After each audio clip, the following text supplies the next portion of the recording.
বন্ধন news, খবরের বন্ধন। শুরু করছি আজকের খবর। 27 আগস্ট নবান্ন অভিযানে ডাক দিয়েছে পশ্চিমবঙ্গ ছাত্র সমাজ। এই কর্মসূচি ঘিরে বড়সড় আশঙ্কার কথা জানালো পুলিশ। আর এই নবান্ন অভিযানকে বেআইনি বলে জানিয়ে দিলেন এডিজি আইন শৃঙ্খলা মনোজ কুমার বর্মা। সোমবার সাংবাদিক বৈঠক করেন মনোজ কুমার বর্মা ও এডিজি দক্ষিণবঙ্গ সুপ্রতিম সরকার। তিনি জানান, নবান্ন সংরক্ষিত এলাকা, এখানে সাধারণত কোনো কর্মসূচি অনুমতি দেওয়া হয় না।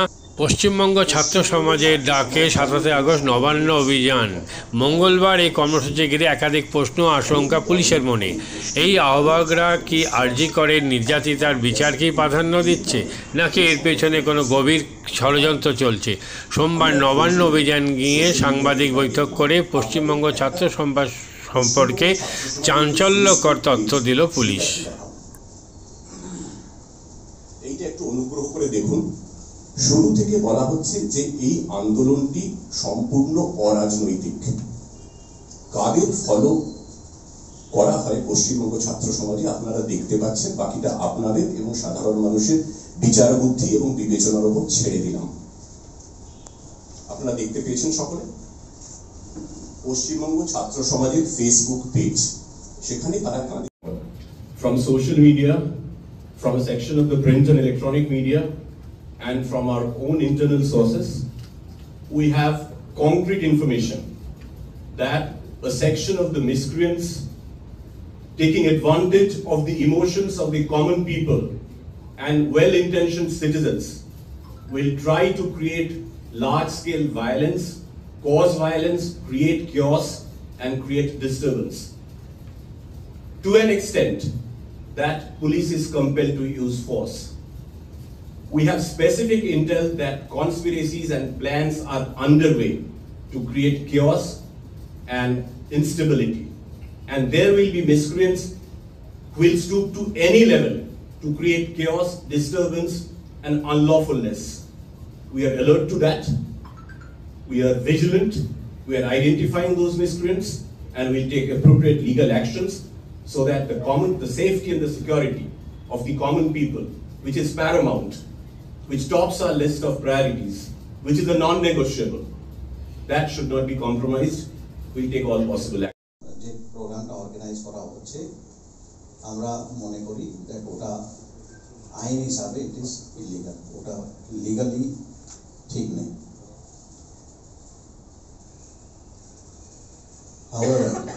মানে যারা ক্লেম করেছেন দ্যাট ওরা অর্গানাইজ করতে চাইছেন, ওরা अन्य जगह যদি কোথাও যদি করেন, দেন উই আর উইলিং, আমরা নিশ্চয়ই আমাদের তরফ থেকে যথেষ্ট অ্যারেঞ্জমেন্ট রাখবো সো দ্যাট এলসওয়্যার अन्य জায়গায় এই প্রোগ্রামটা ভালো করে হয়। উইল এনশিওর দ্যাট ওইরকম অ্যারেঞ্জমেন্ট আমরা করে দেব।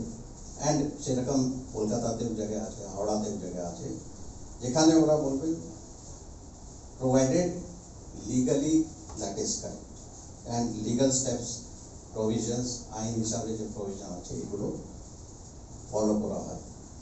নাও coming to this specific program, 27 তারিখে যে প্রোগ্রাম, 27 আগস্টে যে প্রোগ্রামটা অর্গানাইজ করতে চাইছেন, তার সম্বন্ধে আমাদের কাছে বিভিন্ন সোর্স থেকে যা ইনপুট আছে, আমি এটাই বলবো that large number of vested interest miscreants, ওরা চাইছে দ্যাট এখানে গন্ডগোল হয়, পুলিশ প্রভোকেশনে যদি কোনো স্টেপস নেয় যেটা মানে ওরা হয়তো ফায়দা তুলবে, সেই রকম চেষ্টা হবে। এরকম বহু আমাদের কাছে ইনফরমেশন আছে অ্যান্ড পুলিশ ওর উপর অনেক কাজ করছে। ডিটেলসটা এই মুহূর্তে আমি বলবো না, but we have very very specific inputs and আমাদের বিভিন্ন ইউনিটে এই ইনপুট আমরা শেয়ার করেছি। This court has not injuncted the state from exercising such lawful powers as are entrusted in terms of law. Para 9 এটা দেখে নেবেন, কোর্টের যে অর্ডার আছে মাননীয় সুপ্রিম কোর্টে, ওখানে ক্লিয়ারলি লেখা আছে। নাও নবান্ন অভিযান যেটা বলা হচ্ছে, Nabanna it is a restricted area, এটা একটা রেস্ট্রিক্টেড এরিয়া আছে। এখানে যদি কোনো প্রোগ্রাম যদি করতে হয়, তাহলে যারা করতে চাইছেন ওরা পুলিশের কাছে আবেদন করবে অ্যান্ড সেটা দেখে পুলিশ পারমিশন দেবে কিনা সেটা পুলিশ ডিসাইড করবে। যেহেতু এটা রেস্ট্রিক্টেড এরিয়া আছে, এখানে নর্মালি কোনো প্রোগ্রামের পারমিশন দেওয়া যায় না। সো 144 ধারা সমতুল্য, যেটা 144 ধারা ছিল সেটা এখন নতুন আইনে 163 ধারা। এই ধারা অনুযায়ী রেস্ট্রিক্টেড এরিয়ায় নবান্ন যার মধ্যে পড়ে, নবান্ন এবং তার সংলগ্ন এলাকায় 5 জন বা তার বেশি মানুষের একত্রে জমায়েত নিষিদ্ধ। এটা বলা হয়েছিল তাদের, বারবার বলা হয়েছিল, ফোনে বলা হয়েছে, চিঠিতে বলা হয়েছে, অন্যত্র করুন, যেখানে খুশি করুন, কিন্তু রেস্ট্রিক্টেড এরিয়ায় করবেন না। উদ্যোক্তারা আমাদের কিছু জানাননি, ফর্মালি অ্যাপ্লাই করেননি। অনুমতি একটা চাওয়ার প্রক্রিয়া থাকে, আমরা এই প্রোগ্রাম করতে চাইছি। তাদেরকে বলা হয়েছিল আনুষ্ঠানিকভাবে আপনারা অনুমতি চান এবং জানান তথ্যগুলো কিভাবে করবেন, কোথায় করবেন। তারা উত্তর দেননি এখনো পর্যন্ত, তারা প্রতিক্রিয়া দেননি। তারা সমাজ মাধ্যম এবং প্রেস কনফারেন্সে একটা ঘোষণা করে ডাক দিয়ে দায়িত্ব সেরেছেন। এটা বেআইনি, এটা করা যায় না, দিস ইজ ইললিগাল, আনলফুল। আরেকটি কথা এখানে বলে দেওয়া দরকার, যেটাও এডিজি আইন শৃঙ্খলা বলেছেন, কি করতে চাইছেন এইগুলো এখন অবধি কোনো পারমিশনের জন্য ওরা এখন অবধি অ্যাপ্লাই করেনি। সিমিলারলি আরেকটা অর্গানাইজেশন যারা হয়তো প্রেস কনফারেন্স করে বলেছেন দ্যাট এই প্রোগ্রামটা ওরাও সামিল হবেন, সংগ্রামী যৌথ মঞ্চ, ওদেরকেও বলা হয়েছে টু অ্যাপ্লাই লিগালি পারমিশনের জন্য অ্যাপ্লাই করার জন্য, কিন্তু ওদের তরফ থেকেও এখন অবধি কোনো পারমিশনের জন্য হাওড়া পুলিশের সঙ্গে কোনো রকম কোনো যোগাযোগ করা যায়নি।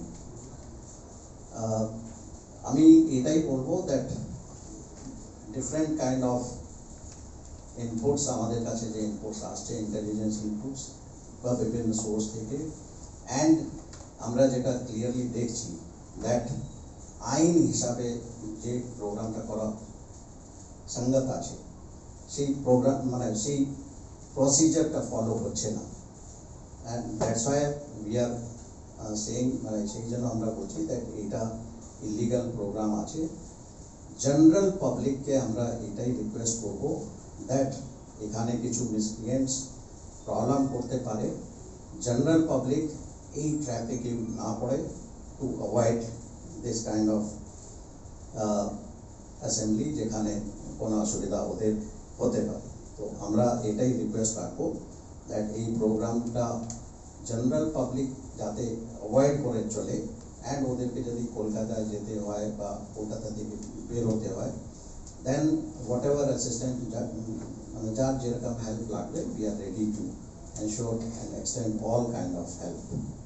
আমি আপনাদের একটা পোস্ট দেখিয়েছি, আমরা এটুকু বুঝতে পারছি নিহিত স্বার্থ রয়েছে। আমি এটুকুই বলবো, ভেস্টেড ইন্টারেস্টস আর অ্যাট প্লে। নিহিত স্বার্থ মোস্ট ডেফিনেটলি রয়েছে, আমি সেটা বললাম। না হলে ছাত্র সমাজের আন্দোলন ছাত্রদের স্বার্থ বিঘ্নিত করে কখনো অতীতে হয়েছে বলে মনে করতে পারছি না। পরীক্ষা দিতে যাবে ছাত্ররা এবং তাদের রাস্তা ব্লক করে দেবে ছাত্র সমাজের লোকজনই, এটা আমাদের কাছে খুব বিশ্বাসযোগ্য ঠেকছে না। আমি নিশ্চিত আপনাদের কাছেও এটা বিশ্বাসযোগ্য ঠেকবে না। এছাড়া বাকি যে যে তথ্য প্রমাণ আমরা পেয়েছি আমরা আপনাদের বলেছি। These people in terms of like I said, আমি আপনার প্রশ্নের উত্তর দিচ্ছি। যারা যারা দুষ্কৃতী, যে যে দুষ্কৃতী ভিডিও ছড়াচ্ছেন, উস্কানি দিচ্ছেন, তাদেরকে চিহ্নিত করার কাজ আমি আপনাকে বললাম শুরু হয়েছে। তাদের চিহ্নিত করা শুরু হয়েছে এবং তাদের বিরুদ্ধে নিশ্চয়ই প্রয়োজনীয় আইন ব্যবস্থা নেওয়া হবে।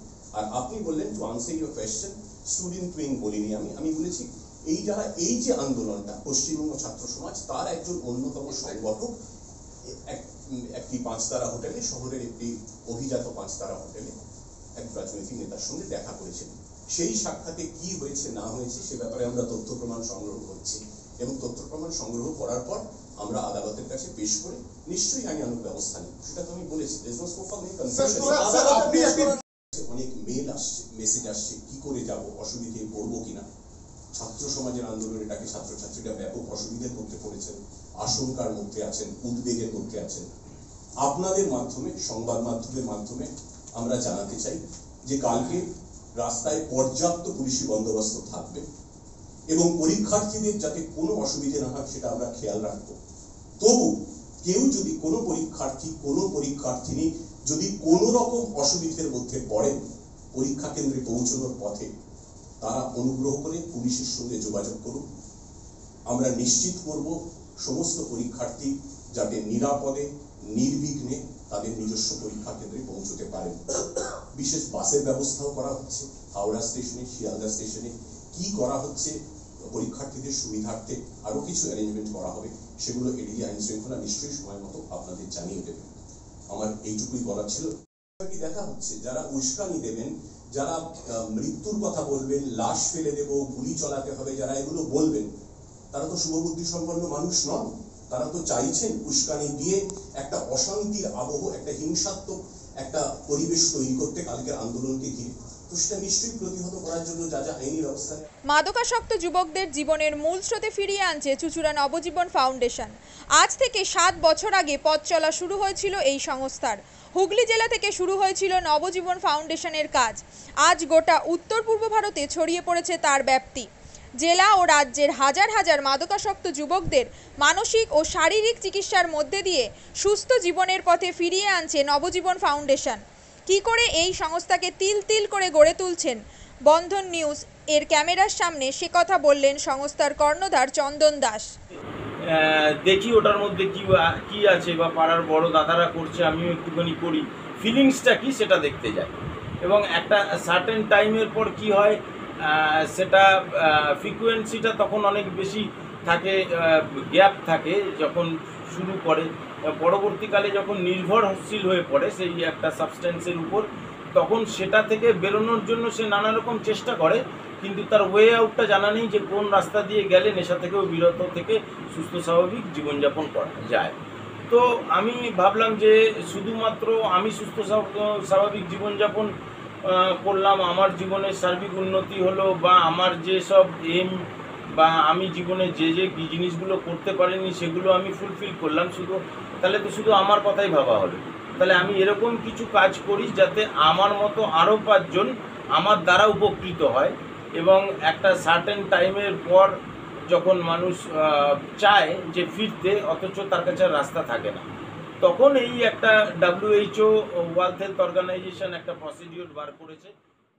গরম পানীয়র জন্য বিশ্বমানের flask, micro oven, mixer grinder, induction সহ আধুনিক রান্নাঘরের সামগ্রী উৎপাদন সারা বিশ্বে আলোড়ন সৃষ্টি করেছে বড়সিল।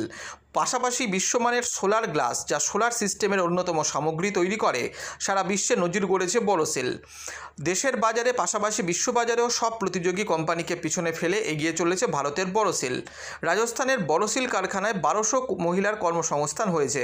প্রতিদিন রাজস্থানের প্রত্যন্ত গ্রাম থেকে ওই মহিলাদের গাড়ি করে কারখানায় নিয়ে আসে কারখানা কর্তৃপক্ষ। তারা বড়সিলের বিশ্বমানের প্লেটের ডিজাইনে কাজ করে। দিনের শেষে তাদের গাড়ি করে বাড়ি ফিরিয়ে দেয় কারখানা কর্তৃপক্ষ। কর্মসংস্থানের এই বেনজির দৃষ্টান্তের জন্য বড়সিল কোম্পানিকে কুর্নিশ জানায় ভারতবাসী।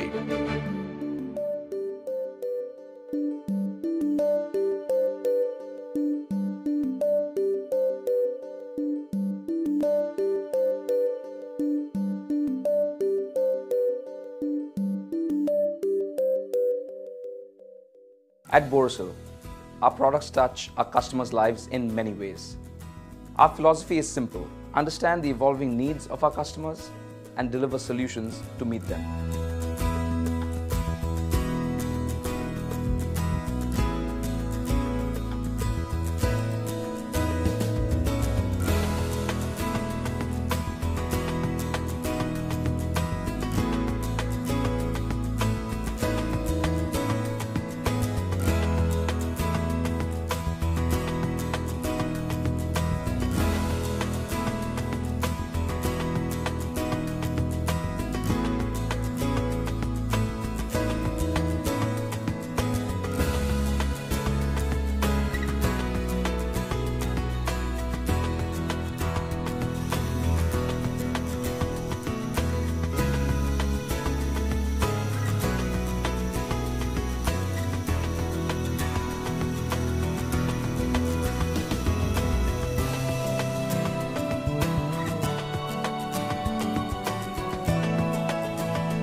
We look beyond business.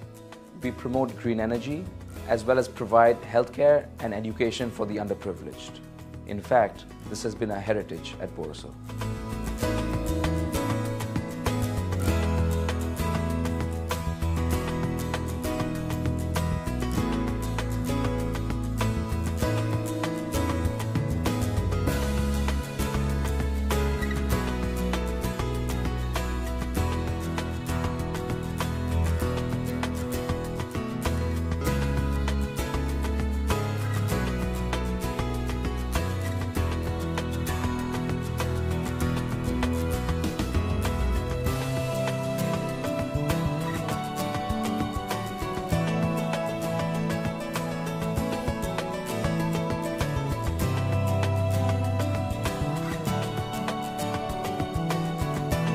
Our products are developed with innovation and thought. It is technology emboldened by the human spirit.